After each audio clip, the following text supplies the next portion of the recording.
Hi everyone, this is me Nishant and welcome you on Nishant Academy। ये general accounting principle का part 16 है जिसके अंदर हम लोग बिल ऑफ एक्सचेंज विनिमय का बिल जानने वाले हैं क्या होता है।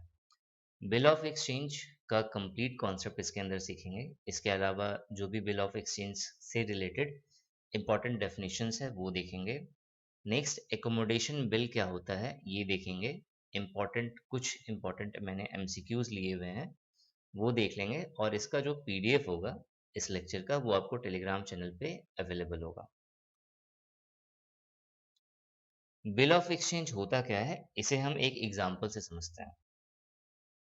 सपोज करिए एक सेलर है और उसके पास एक बायर आता है। बायर की इंस्टेंट रिक्वायरमेंट है एक गुड्स की, वो चाहता है कि मुझे एक गुड्स मिल जाए तुरंत, उसकी रिक्वायरमेंट है। बट इंस्टेंटली उसके पास पैसे नहीं है, उसके पास 2 महीने के बाद या एक पर्टिकुलर डेट को पैसे आएंगे। वो कन्विंस करता है सेलर को कि मुझे 2 महीने के बाद पैसे मिलने वाले हैं, तो आप प्लीज मुझे अभी ये गुड्स दे दीजिए और मैं आपको एक पर्टिकुलर डेट को पैसे दे दूंगा। सेलर इस बात पर एग्री हो जाता है, लेकिन वह वर्बली एग्री नहीं होता। सेलर क्या करता है, बायर के साथ मिलकर के एक लीगल एग्रीमेंट बनाता है और जिसके अंदर सेलर एक पर्टिकुलर डेट, जिस पर्टिकुलर डेट को बायर पैसे देगा वो मेंशन करता है, बायर का नाम मेंशन करता है और जितना अमाउंट पे करना है वो मेंशन करता है। ये जो लीगल एग्रीमेंट है इसी को हम लोग कहते हैं बिल ऑफ एक्सचेंज। क्लियर हो गया? अब बिल ऑफ एक्सचेंज की दो कॉपी होगी। एक कॉपी जो सेलर अपने पास रखेगा और वो मेन कॉपी होगी, और जो दूसरी कॉपी होगी वो बायर अपने पास रखेगा या बायर को दे देगा। बना कौन रहा है, ये तो सेलर बना रहा है, तो ऑब्वियस है सेलर क्या करेगा, एक कॉपी बायर को दे देगा। अब देखो, जो कॉपी सेलर के पास है वो क्या करेगा, वो हमेशा उस कॉपी को देखेगा और बोलेगा कि हाँ एक पर्टिकुलर डेट को मेरे पास इतने पैसे आएंगे। तो ये जो कॉपी होगी बिल ऑफ एक्सचेंज की जो सेलर के पास है, इसे कहेंगे बिल रिसीवेबल। रिसीव होगी अमाउंट इसके पास एक पर्टिकुलर डेट को, तो बिल रिसीवेबल कहेंगे इसे। और ये जो बिल रिसीवेबल होगा ये एज एन एसेट काम करेगा।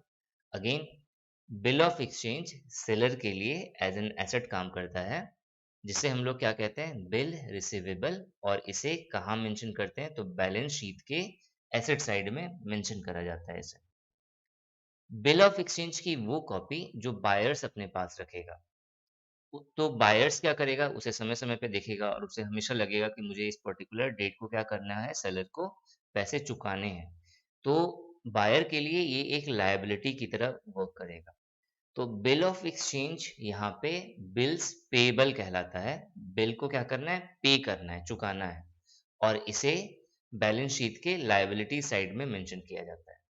क्लियर हो गया? So what is bill of exchange? So it is a legal agreement between seller and buyer for payment of goods। जैसे ही गुड्स का पेमेंट होगा तो उसका एक लीगल एग्रीमेंट बनता है सेलर और बायर के बीच में, उसी को हम लोग बिल ऑफ एक्सचेंज कहते हैं। फॉर सेलर जो बेचने वाला है उसके लिए इट इज एन एसेट, ये क्या है, एक एसेट है, and called bill receivable, and for buyer it is a liability and called bill payable। अब कुछ इंपॉर्टेंट पॉइंट्स हैं बिल ऑफ एक्सचेंज को लेकर के। पहला जो पॉइंट है, bill of exchange must be in writing. Bill of exchange कोई वर्बल टॉक नहीं है कि मैंने कह दिया कि मैं इतने तारीख को पैसे दूंगा और सेलर ने मान लिया कि हाँ ठीक है तुम दे दोगे।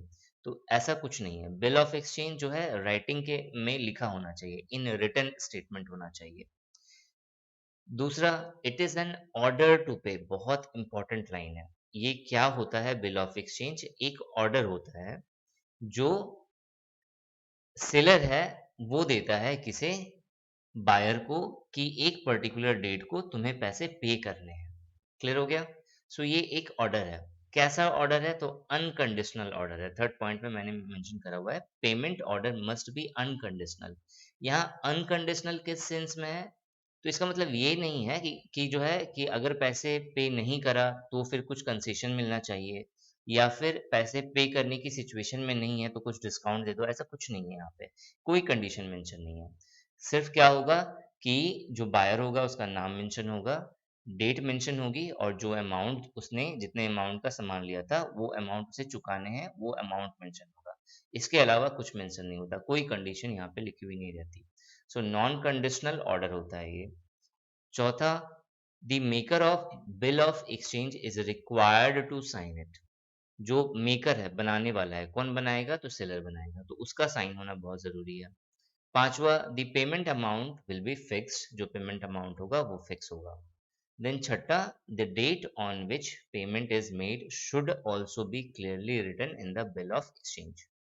सातवां, bill of exchange must be payable to a certain person. मतलब जो सर्टेन पर्सन को पे करना है, ये भी बिल के अंदर मेंशन होगा। Amount of the bill of exchange will be payable on a fix date और ऑन डिमांड। सिंपल है, वही है कि जो फिक्स डेट को, जो डेट मेंशन होगी उस डेट को अमाउंट पे करना है, या फिर अगर वो नहीं चुका पाया तो क्या होता है अभी हम लोग देख लेंगे। तो ऑन डिमांड जो है वो क्या करेगा, वो बिल ऑफ एक्सचेंज का अमाउंट जो है उसे पे करना पड़ेगा। किसे पे करना पड़ेगा? तो बायर को। किसको? सेलर को। बायर पे करेगा सेलर को। नाइन्थ पॉइंट क्या है? Bill of exchange are also a type of credit. क्यों क्रेडिट है? क्योंकि बिल ऑफ एक्सचेंज बना क्यों? क्योंकि गुड्स क्रेडिट पे लिया गया। सो ये कैसा काम करता है? किस एज अ क्रेडिट वर्क करता है बिल ऑफ एक्सचेंज। ये इसका हिंदी फॉर्म है, सो हिंदी वाले स्टूडेंट इसे पढ़ लेंगे। नाउ डायग्राम से समझते हैं इसमें। तो यहाँ पे दो पार्टी का बहुत इंपॉर्टेंट रोल है। एक होता है सेलर या सप्लायर ऑफ गुड्स, जो गुड्स को सप्लाई करता है, और दूसरा होता है बायर या कस्टमर। तो जो सप्लायर होगा वो क्या करेगा? गुड्स को सप्लाई करेगा, या अगर कोई सर्विस अगर वो प्रोवाइड कर रहा है तो वो सर्विस प्रोवाइड करवाएगा। किसे? तो कस्टमर को। किस बिहाफ पे? तो क्रेडिट के बिहाफ पे, क्योंकि उधार पे चल रहा है यहाँ पे। तो जो सप्लायर होगा वो क्या करेगा? बिल ऑफ एक्सचेंज इशू करता है। तो बिल ऑफ एक्सचेंज बना कौन रहा है? तो सप्लायर या सेलर। तो बिल ऑफ एक्सचेंज सप्लायर या सेलर बना रहा है, इसलिए उसे क्या कहते हैं हम लोग? ड्रॉवर कहते हैं या बियरर कहते हैं। बियरर मतलब बिल ऑफ एक्सचेंज का मेन बियरर, मेन होल्डर कौन है? तो सप्लायर है, इसीलिए उसे हम लोग क्या कहेंगे? बियरर। अब चुकाना किसे है? तो जिसने लिया है पैसे उधार पर, जो पेयर है जिसे चुकाना होगा, तो इसे क्या कहते हैं हम लोग? ड्रॉई कहते हैं। ये दो तो इम्पोर्टेंट है ही, एक ड्रॉयर इम्पोर्टेंट है, एक ड्रॉई इम्पोर्टेंट है। ड्रॉयर का काम क्या होता है? बिल बनाना या जिसने सामान बेचा है। ड्रॉई का काम क्या होता है? जिसने उधार पे सामान लिया है। अब ये जब पे करने का इसका टाइम आता है तो ये डायरेक्टली ड्रॉयर को पे करेगा, या फिर ड्रॉयर बताएगा कि आप मेरे बैंक अकाउंट में जाके जमा कर दो, या फिर एक पर्टिकुलर बैंक का ड्राफ्ट बना के देगा, उसे जो है ड्रॉई क्या करेगा? वो जाकर के वहाँ पे जमा कर देगा उसे पैसे। तो जो ड्रॉई होगा वो पेई मतलब जिसे पे करने हैं पैसे, वहाँ उसे जाकर के वो पे कर देगा। पेई बेसिकली होता कौन है? या तो ड्रॉयर होगा या फिर कोई बैंक होगा। ये फॉर्मेट है बिल ऑफ एक्सचेंज का। फॉर्मेट के अंदर क्या-क्या होता है एक बार देख लेते हैं। सबसे पहले अमाउंट लिखा एक साइड में, डेट मेंशन होगी, रेवेन्यू स्टाम्प लगा होगा, कब देना है पेमेंट वो मेंशन होगा, किसे देना है वो मेंशन होगा, पेई मतलब जिसे पे करना है। द सम ऑफ अमाउंट पूरा अच्छे से क्लियरली मेंशन होगा। ये जो है वो कौन होगा? तो ड्रॉई होगा। ड्रॉई मतलब जो पैसे देगा, और ड्रॉयर का यहाँ पे साइन होगा, जिसने ये पूरा बिल ऑफ एक्सचेंज बनाया है, ड्राफ्ट करा है, या फिर जिसने सामान उधार पे दिया है। नाउ बिल ऑफ एक्सचेंज के दो टाइप होते हैं। एक को कहते हैं हम लोग ट्रेड बिल, जो हमने अभी देखा। ट्रेड बिल का मतलब जो ट्रेड पर्पस से बनता है। ट्रेड पर्पस से का मतलब अगेन जो बिजनेस पर्पस में, जैसे गुड्स जो है बेचा तो किस पे बेचा? उधार पे बेचा, तो क्या करा? एक बिल ऑफ एक्सचेंज साइन करके बेचा। तो ये कहलाता है ट्रेड बिल। दूसरा होता है accommodation bill. Basically accommodation bill जो है वो म्यूचुअल हेल्प के लिए बनता है, और उनके बीच बनेगा। मतलब इसके अंदर जो ड्रॉई और जो ड्रॉयर होंगे वो क्लोज रिलेशन होगा इनका, मतलब आपस में ये फ्रेंड हो सकते हैं, रिलेटिव्स हो सकते हैं।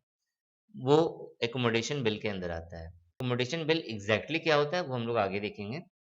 ना कुछ डेफिनेशंस हैं जो बहुत इंपॉर्टेंट है इसके अंदर, बिल ऑफ एक्सचेंज के अंदर। पहला है मेरा days of grace. So days of grace क्या होता है?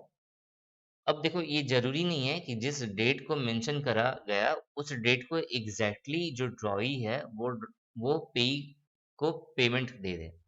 हो सकता है कुछ इश्यूज़ हो जाएँ, हमेशा हो ही जाती हैं। 99% केसेस में कोई पे नहीं कर सकता। कोई भी चीज़ जैसे आपने कुछ भी माना कि ये टाइम पे ये चीज़ होगी, लेकिन वो उस टाइम पे नहीं हो पाती क्योंकि बहुत सारे फैक्टर्स हैं जो जो अफ़ेक्ट करते हैं लाइफ़। तो यहाँ भी वैसा ही कुछ है, तो उस समय में केस ऑफ ग्रेस दिया जाता है। ये बेसिकली 3 दिन का होता है। अब 3 दिन के अंदर-अंदर क्या करना है, जो पेयी है उसे पेमेंट पे करना है, चुकाना है। तो वो क्या करेगा, वो 3 दिन के अंदर-अंदर पे करेगा। लेकिन 3rd डे अगर मान लेते हैं कोई हॉलिडे हो गया, जैसे मान लेते हैं संडे हो गया, तो उस केसेस में जो ड्रॉई होगा, वो क्या करेगा, वो 1 दिन पहले पे करेगा। ये इम्पोर्टेंट है। लेकिन अगर कोई इमरजेंसी हॉलिडे हो जाए, मतलब एक ऐसा छुट्टी आ जाए कि जो बहुत ही अर्जेंट है, जैसे लॉकडाउन का सिचुएशन लग गया, कि सब कुछ बंद, तो इस सिचुएशन में जो अगला दिन जो होगा, वो क्या कहलाएगा? डेट ऑफ मैच्योरिटी कहलाता है। नेक्स्ट है what is promissory note? Promissory note क्या होता है? So basically promissory note bill of exchange ही है, लेकिन बिल ऑफ एक्सचेंज जो है वो बिल्कुल एक फॉर्मल वे है। प्रोमिसरी नोट जो है वो इनफॉर्मल वे है बिल ऑफ एक्सचेंज का। और प्रोमिसरी नोट का मतलब आप समझ लो कि एक तरह से बिल ऑफ एक्सचेंज ही है, लेकिन बिल ऑफ एक्सचेंज बनाता कौन है? तो आप बोलोगे ड्रॉवर बनाता है या सेलर बनाता है। यहाँ प्रोमिसरी नोट बनाने वाला कौन होता है? तो प्रोमिसरी नोट बनाने वाला होता है बायर या जो ले रहा है, सामान ले रहा है, रिसीवर जो सामान रिसीव कर रहा है या फिर जो जिसे पे करना है, जो ड्रॉई होगा वो बनाएगा प्रोमिसरी नोट को। बस इतना ही डिफरेंस होता है और कुछ नहीं होता है। ठीक है? क्या डेफिनिशन है इसका एग्ज़ैक्टली वो देख लेते हैं। So according to the negotiable instrument act 1881, the meaning of promissory note is an instrument in writing. Again ये राइटिंग में होगा जैसे मेरा bill of exchange written statement होता है, वैसे ये भी रिटन स्टेटमेंट होता है। Not being a bank note, ये कोई बैंक नोट या करेंसी नोट नहीं होगा। Containing an unconditional undertaking signed by the maker, जो बनाने वाला है वो क्या करेगा, बिना किसी कंडीशन के वो उस पे साइन करेगा और बताएगा कि मुझे पे करना है समथिंग अमाउंट, मुझे पे करना है समथिंग अमाउंट। क्यों? क्योंकि जो मेकर होगा, बनाने वाला होगा, वो कौन होगा? ड्रॉई होगा यहाँ पे। सो pay to pay the certain amount of money only to और to the order of a certain person और to the bearer of the instrument, जो इंस्ट्रूमेंट बियर कर रहा है, बिल ऑफ एक्सचेंज जो है जो बियर कर रहा है उसको पे करना है। However, according to the Reserve Bank of India Act, a promissory note payable to a bearer is illegal. इसे illegal माना गया है, therefore promissory note cannot be made payable to the bearer. Now difference क्या होता है bill of exchange में और promissory note में? तो जो सबसे मेन डिफरेंस होता है वो मैंने बता दिया आपको कि जो बिल ऑफ एक्सचेंज है वो कौन बनाएगा? तो वो ड्रॉवर बनाएगा। लेकिन जो प्रोमिसरी नोट है वो कौन बनाएगा? तो ड्रॉई बनाएगा। ये सबसे मेन डिफरेंस है। इसके अलावा जो बिल ऑफ एक्सचेंज है वो एक फॉर्मल लीगल एग्रीमेंट है, जबकि प्रोमिसरी नोट लीगल एग्रीमेंट है लेकिन एक इनफॉर्मल वे है।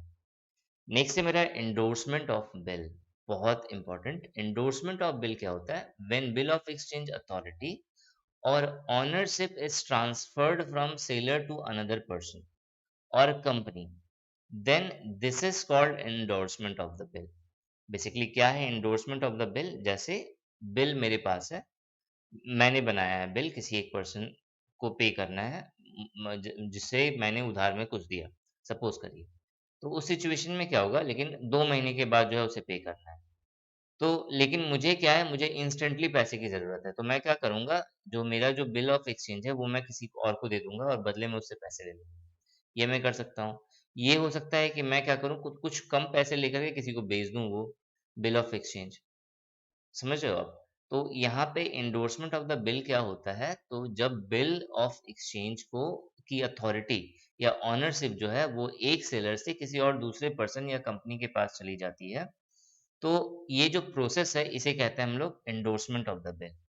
Here the seller is called endorser. जो सेलर होगा, जो बेचने वाला था, मतलब जिसने फाइनली जो बिल ऑफ एक्सचेंज जो बनाया था, वो कहलाता है एंडोर्सर और जो नया ओनर जो अब उसका बन गया है वो कहलाता है एंडोर्सी।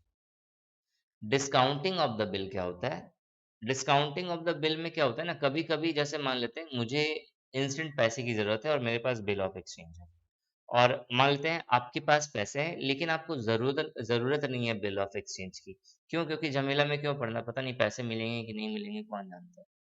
लेकिन बहुत टाइम ऐसा होता है कि ये स्पेशली बैंक करती है। बैंक क्या करती है, जैसे सपोज़ करिए मेरे पास बिल ऑफ एक्सचेंज है, तो मैं बैंक के पास जाऊँगा और जाकर के बोलूँगा कि सर मेरे पास बिल ऑफ एक्सचेंज है और मुझे इतने डेट को इस डेट को मुझे इतना अमाउंट मुझे रिसीव होने वाला है। लेकिन मुझे इंस्टेंट पैसे की ज़रूरत है। तो वो क्या करेगी, बैंक क्या करेगी, पर्टिकुलर अमाउंट कट करके उसके अंदर जैसे 10,000 की ज़रूरत है, वो उसने क्या करा, 2,000 रुपए काट लिए और 8,000 रुपए मुझे इंस्टेंटली दे देगी और बाकी बिल ऑफ एक्सचेंज अपने नाम पे करवा लेगी। इससे क्या होगा, इससे उसे 2,000 का प्रॉफ़िट होगा जब भी वो बिल ऑफ एक्सचेंज के जो का जब भी पेमेंट मिलेगा उसे, तो वो क्या होगा, तो उसके उसके पास 10,000 आएँगे तो 2,000 का प्रॉफ़िट हो रहा है। तो ये जो 2000 का जो मुझे जब मिल रहा था तो 2000 रुपए जब बैंक ने मुझे कम दिया, तो इसे कहते हैं discounting of bill. So when the holder of a bill needs money before the due date of a bill, he can convert it into cash by discounting the bill with his banker. This process is called discounting the bill. The banker deducts a small amount of the bill, which is called discount, and pay the balance in cash immediately to the holder of the bill. Next है retirement of the bill. नाम से ही समझ में आ रहा है, retire हो गया मतलब डिस्चार्ज हो गया। मतलब जब बिल हमने चुका दिया तो वो क्या हो गया, रिटायर हो गया बिल, अब उसका कोई वैल्यू नहीं है। नेक्स्ट है रिन्यूअल ऑफ अ बिल। ये अगेन इंपॉर्टेंट होता है बिल ऑफ एक्सचेंज में। क्या होता है कि अगर सपोज करिए मुझसे किसी ने पैसे लिए, लेकिन वो थोड़ा भला आदमी है और ऐसा कुछ उसके साथ ऐसा हो गया कि वो उस समय इंस्टेंटली नहीं दे सकता है जिस डेट को पैसे देने हैं। तो उस समय वो क्या करेगा, कुछ दिन पहले वो मेरे पास आएगा और वो अपना दुखड़ा सुनाएगा कि सर इस तरीके का कुछ हुआ है, मैं अभी आपको पैसे नहीं दे सकता, मैं कुछ दिन के बाद आपको दूँगा। तो आप जो है क्या करिए, एक नया बिल जो है इश्यू कर दीजिए और वो बिल हटा दीजिए, उसकी जगह पर एक नया बिल मुझे इश्यू करके दीजिए जिसमें जो है नया वाला डेट मेंशन हो। सो अब यहाँ पे 2 केसेस आ जाती है। अगर मैं जो है मैं बोलूँगा ठीक है कि और मैं एक नया बिल बना कर के उसे दे दूँगा, या फिर मैं उसमें कुछ इंटरेस्ट ऐड करके फिर से नया बिल बना के दे दूँगा, ये भी कर सकता हूँ मैं। सो ये जो प्रोसेस है इसे कहते हैं हम लोग renewable of the bill. Next है डिसऑनर ऑफ अ बिल। सो नाम से समझ में आ रहा है डिसऑनर हो गया, मतलब बिल जो है देना था जिस डेट को, लेकिन वो फेल हो गया देने से, मतलब मैच्योरिटी क्रॉस कर गई और बिल पे नहीं हुआ। सो इसे कहते हैं हम लोग dishonour of the bill. So a bill is said to be dishonored when the drawee fails to make the payment on the date of maturity. The bill may get dishonored when the drawee doesn't have sufficient fund to pay the bill or he becomes insolvent. दिवालिया निकल गया उसका। Next जो है वो है noting and protesting. Basically ये है क्या कि जब डिसऑनर ऑफ द बिल हो गया तो उसके बाद का जो लीगल प्रोसीजर है ये वो बताता है। क्या है देख लेते हैं इसे। If a bill is dishonored, the drawer may approach the court, यहाँ पे ए नहीं होगा, file a case against the drawing. अब क्या होगा, जैसे ही बिल डिसऑनर हो जाएगा तो ड्रॉअर क्या कहाँ जाएगा, वो कोर्ट के पास जाएगा और एक केस फाइल करता है किसके अगेंस्ट, ड्रॉई के अगेंस्ट जिसने उसका सामान लिया और पैसे नहीं दिए। So in order to collect documentary evidence, अब अब कोर्ट क्या करेगी, कोर्ट के अंदर वकील होगा, तो डॉक्यूमेंट्री एविडेंस मतलब क्या-क्या एविडेंस होना चाहिए, इसका क्या-क्या प्रमाण है कि ड्रॉयर के पैसे बाकी है और ड्रॉई को चुकाने हैं, तो क्या होगा, एक डॉक्यूमेंट्री एविडेंस कलेक्ट करने का एक प्रोसीजर होगा। That the bill has really been dishonored, the drawer will approach the lawyer। जो ड्रॉअर होगा वो किसके पास जाएगा, एक लॉयर के पास जाएगा या लॉयर को हायर करेगा and explain the fact of dishonour of the bill, और सारी बातें बताएगा कि क्या क्या हुआ है मेरे साथ। The lawyer will take the bill. अब लॉयर क्या करेगा, बिल लेगा और उसके बाद किसके पास जाएगा, ड्रॉई के पास जाएगा और उससे पूछेगा भाई पेमेंट देना है तो वो दो और नहीं देना है तो तुम मुझे साफ साफ बताओ। If the ड्रॉई doesn't make the payment, अगर ड्रॉई जो है अगर पेमेंट नहीं करा, पेमेंट कर दिया तो ओके, डर गया कि हाँ नहीं पेमेंट करेंगे तो गड़बड़ हो जाएगा, हो सकता है ज्यादा फाइन, बहुत ज्यादा फाइन भरना पड़ जाए, तो उस केसेस में वो पे कर देगा। लेकिन अगर नहीं पे करा, so if the ड्रॉई doesn't make the payment, the lawyer will write the statement of drawer तो जब ड्रॉई ने जब पेमेंट देने से मना कर दिया, तो लॉयर अब कहाँ जाएगा? अब ड्रॉवर के पास वापस गया और बोला कि अब आप अपना स्टेटमेंट बताओ जो भी बताना है और मैं उसे क्या कर रहा हूँ रिकॉर्ड कर रहा हूँ। और जो है सारा स्टेटमेंट लिख करके उसका फिर क्या करेगा साइन ले लेगा। ठीक है? और फिर साथ ही साथ अपना भी साइन कर देगा। और ये जो स्टेटमेंट है, the statement noted bye the lawyer will be the documentary evidence. ये जो स्टेटमेंट है, जो लॉयर ने बनाया, जिसमें ड्रॉयर का स्टेटमेंट लिखा हुआ है और ड्रॉयर का साइन है और साथ में लॉयर का भी साइन है। इसी को हम लोग क्या कहेंगे? डॉक्यूमेंट्री एविडेंस कहेंगे। और ये किस चीज़ का एविडेंस होगा? तो डिसऑनर ऑफ द बिल का एविडेंस होता है। Writing this statement by the lawyer is known as noting of the bill. ये जो प्रोसेस है जिसमें क्या करा लॉयर ने पूरा स्टेटमेंट लिखा है ड्रॉअर का, तो ये जो पूरा प्रोसेस है ये कहलाता है noting of the bill. Now writing this statement by the ये 2 बार हो गया। नेक्स्ट है the lawyer performing this work of noting of the bill is called notary public. So what is notary public? जो लॉयर जो काम कर रहा है पूरा लिखने उखने का, तो इसे हम लोग क्या कहेंगे? नोटेटरी पब्लिक कहेंगे। After recording a note of dishonour, the notary public issues a certificate. अब जो नोटेटरी पब्लिक है वो क्या करेगा? एक सर्टिफिकेट इशू करेगा विच इज कॉल्ड प्रोटेस्ट, जिसे हम लोग क्या कहते हैं? प्रोटेस्ट कहते हैं। ये सारा स्टेटमेंट इंपॉर्टेंट है, ये पूछ लेता है आपसे डायरेक्ट। दोबारा रिवाइज करवा दूंगा आपको। प्रोटेस्ट क्या होगा? प्रोटेस्ट एक सर्टिफिकेट होता है जो ये बताता है कि जो बिल है अब कंप्लीटली क्या हो चुका है? डिसऑनर्ड हो चुका है। और नोटिंग चार्जेस जो है उसके बाद लगाया जाता है। नोटिंग चार्जेस क्या होता है? नोटिंग चार्जेस ये होता है कि जितना भी ये जो पूरा प्रोसेस है नोटिंग करना और प्रोटेस्टिंग करना, इसमें जो करवाने में जो ड्रॉयर का जो खर्चा हुआ, इसे कहते हैं नोटिंग चार्जेस। अब क्या करेगा? अब ड्रॉयर जो है वो उसका जो बिल था टोटल जितना अमाउंट था वो और प्लस ये नोटिंग चार्जेस दोनों किससे लेगा? ड्रॉई से लेता है। नाउ नेक्स्ट है मेरा एकोमोडेशन बिल। देखो एकोमोडेशन बिल के अंदर 3 पर्सन इन्वॉल्व होते हैं। एक होता है ड्रॉयर, एक होता है ड्रॉई और एक होता है बैंक। ड्रॉयर कौन होता है? जिसे बिल बनाना था या फिर जिसे पैसे लेने हैं। ड्रॉई कौन होता है? जिसने उधार लिया। और थर्ड पार्टी है बैंक। देखो समझो इसमें होता क्या है। एग्जाम्पल से समझते हैं, ज़्यादा अच्छे से क्लियर होगा। सपोज एक पर्सन है, इसका नाम ले दे रहे हैं। ये पर्सन है मेरा ए, ये पर्सन है मेरा बी। ए पर्सन को इंस्टेंट पैसे की ज़रूरत है। क्या बोला मैंने? ए को इंस्टेंट पैसे की ज़रूरत है। वो आया अपने फ्रेंड बी के पास।